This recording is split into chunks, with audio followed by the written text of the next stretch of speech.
So guys, why are we waiting? What's going on with this Todd Bowley takeover? Today I'm going to be discussing when we expect this move to happen and our transfer plans for the upcoming season. Welcome to the Burton Ballers. Ain't got no time for no stallers, yeah. We are the risers, we're not the fallers. Our channel is growing wider and taller. Yeah, we're here to give you the news about your dear beloved Blues, yeah. So if you like this YouTube channel, like, subscribe and turn on that bell. Yeah.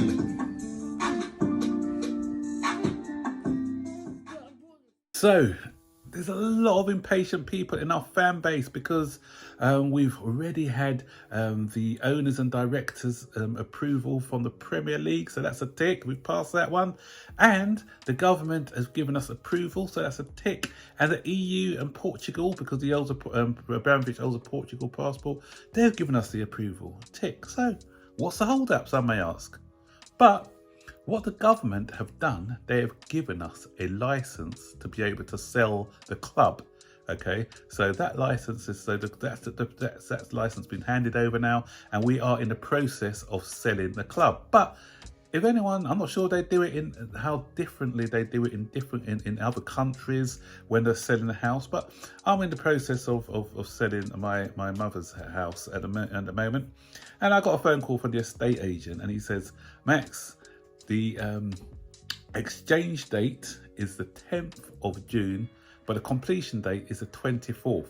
So between exchange and completion, there's a 14-day wait because there are contracts that need to be signed and other things that need to be ironed out before the deal is complete. So, and that's just, I won't tell you how much it's going for, but that's hundreds of thousands of pounds going through the bank.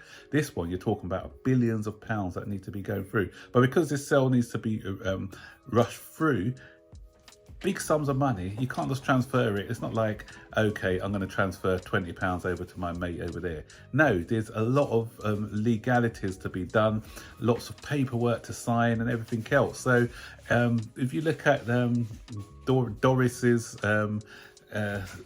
message, which was written on the 24th, I believe, but was read out to the Parliament today, it said that they've given them the license and we expect the deal to go through in a matter of days. It didn't say a matter of hours, it said a matter of days. So I believe that probably something happened today because some shares were transferred over. There was some paperwork going around that some shares were transferred over, and an announcement was expected today. But I think probably tomorrow that we'll hear an announcement that the club is in the hands of Bowley and is a consortium, are officially the new owners of the club. So so guys, you know, we have to be patient. You know, we are there. You know, everything's done, but it's apart from the paperwork. But there's going to be no hiccups. The club is Bowley's, but it's just not his quite yet. So, and once the club is officially in Bowley's hand and this consortium, then we'll be having the license where we can operate normally. Given a nice new license, we can operate normally as a club once again. So that way the club shop will be open again. We'll be able to buy and sell players. We'll be able to negotiate contracts, and everything will be as normal. So, and I know a lot of people are getting itchy feet because they're seeing other clubs doing deals at the moment. Aston Villa in particular, they've got Boubacar Kamara, and they've also bought in today, they've bought in Diego Carlos. And yeah, there's some Chelsea fans worried about, oh no, how's it going to affect our deal with Koundé? They're going to be asking too much for Koundé. But listen guys, just because we are under sanctions, we're still operating. We're going to, listen, if something happened to you guys, okay, you can't officially buy someone, but you'll still be making inquiries over the phone. You say, look, you know what, guys, once we get our license back, we're interested in your player, and this is how much we're going to be prepared to pay. So negotiations still can be done, but nothing officially can happen. So, you know, the club have been working in the background to get deals done and put deals in place. What this announcement from the government a couple of days ago, what it does do now, it cements us, because people, well, not everyone's like Koundé. Koundé badly wants to come to our club. That's why I badly want him. I badly want him because he badly wants us. Anyone who badly wants us, they're going to put their heart into play for us. But what it does do, so those people who are a bit reluctant say, no, I want to join Chelsea, but I have to wait and see to what happens. Rightly so. I have to wait. Maybe I'm going to say yes, and they may not be a club anymore. But now that it's certain that we are going to exist as a club, then we can accelerate our talks for these people that we are interested in. And so there's the likes of Dembele, who was being talked about. Apparently PSG don't want him. He's not going to renew his contract with Barcelona. So he's worked under Tuchel. So he's somebody who can add to our attacking lineup. He only scored 1 goal this season, I think, but he had 13 assists. But I think he's playing more of an outside winger at Barcelona. If he plays an inside forward, I think he can contribute more from goals and assists wise. So he's somebody I'll be interested in. There's other names being talked about. Jonathan David is another one. There is Nkunku. Nkunku's stats are very impressive. He scored 34 goals, I think, or 35 in all competitions this season. I think it's 53 goal contributions or something like that.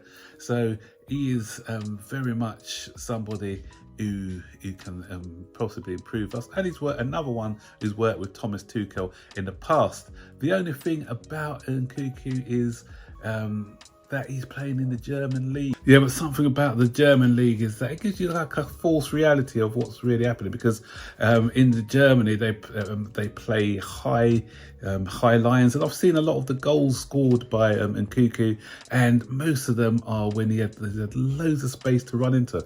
But what makes him different, I think, from the Timo Werners is that he's quite a stocky, strong lad. He's got good close control as well, and he knows how to operate in tight spaces, so that may fare good in low blocks. And he's also a better finisher, I think, than Timo Werner. And the other guy, Darwin Núñez, he's someone else who we've been linked with, and he's got an impressive goal scoring record. Scoring, I think, 26 goals in 24 starts. 28 matches in total, so that's a goal a game. He's another one who's quite a tenacious. He's a Uruguayan international who plies his trade at Porto, gave Liverpool all sorts of trouble. Good movement, and I just like he's great presser as well, good finisher. So but he'll come with a big price tag, so he's another one who the club are keeping an eye on. So, and Raheem Sterling is another one. Raheem Sterling, he's a lot of people are split over him, but I think I won't turn my nose up on him because he's decent. Okay, he gets a lot of chances, and at Manchester City they create a lot of chances for him. His conversion rate may not be as high, but he can still get double digits in goals and assists for us from a wide area. He's quite an intelligent runner, and I think that he can add to this team as well.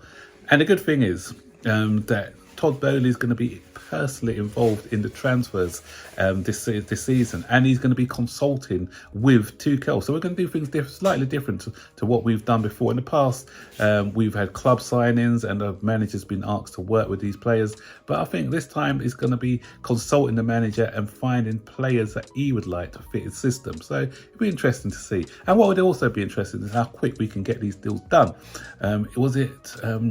Was it Roman who was telling Marina to hold back sometimes and be more conservative with the spend, or so we'll see at how quick the length of the negotiations and whether we can get players in good time without any procrastination.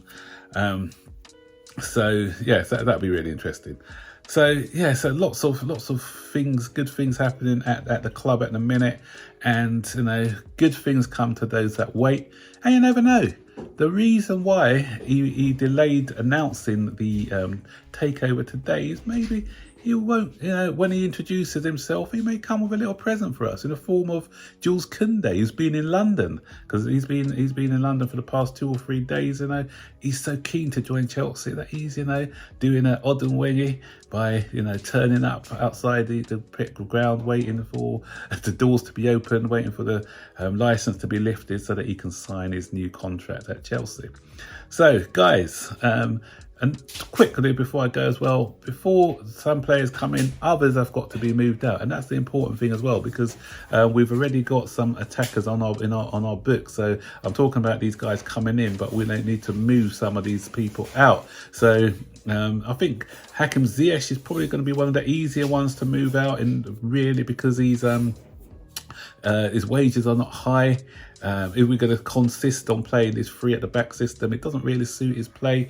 And he's got suitors, especially in Italy. There's a couple of, and Spain, I think, there were teams that were interested in him. Timo Werner is going to be a bit harder to shift simply because of his wages. He's on, I think, 250,000 or 260,000, something ridiculous a week. There was talk about Dortmund wanting him, but that's cooled since. So where's he going to get suitors from? Maybe Newcastle. They've got the money. And Christian Pulisic, I think he'll probably stay for another season. I can't see him going yet. So maybe some of the players like maybe Broja, because Broja's been wanted by a lot of players. I want him to stay, but if the club feel that they can raise funds with by getting rid of him, maybe, because we've got lots of things, 200 million to spend. But player sales as well as this, when players going out, there's going to be players coming in. Bissouma's one which has been mentioned just as I was making this video. Bissouma's name has come out for 30 million is the price tag. That's a smart buy, I think, for somebody who's played in the Premier League. 30 million isn't too much money to spend. And what's his name? The guy who plays for RB Leipzig, defender. Keep forgetting his keep butchering his name, Gravandi, or the guy I'm talking about. But apparently he says that he wants to stay at RB Leipzig for another season or 2 at least, because he's still young. Probably he feels it's too young for him to make a move to step up to a bigger club. So we'll probably have to look elsewhere. So that's why I'm quite keen on somebody like Koulibaly, who's got a little bit more experience. So stick in the comment section.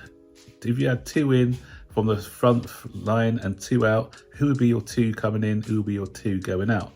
Similar in defence, who would you like to see coming in defence? I'll tackle the midfield on another video. Bissouma as well, I just mentioned him. Are you happy for him to come in? Or would you prefer a different player? Like Sangari, I think he's been mentioned. So yes, just stick your comments in the section below. And don't forget, guys, to like, subscribe, turn on post notifications so you'll be notified every time we make a new video.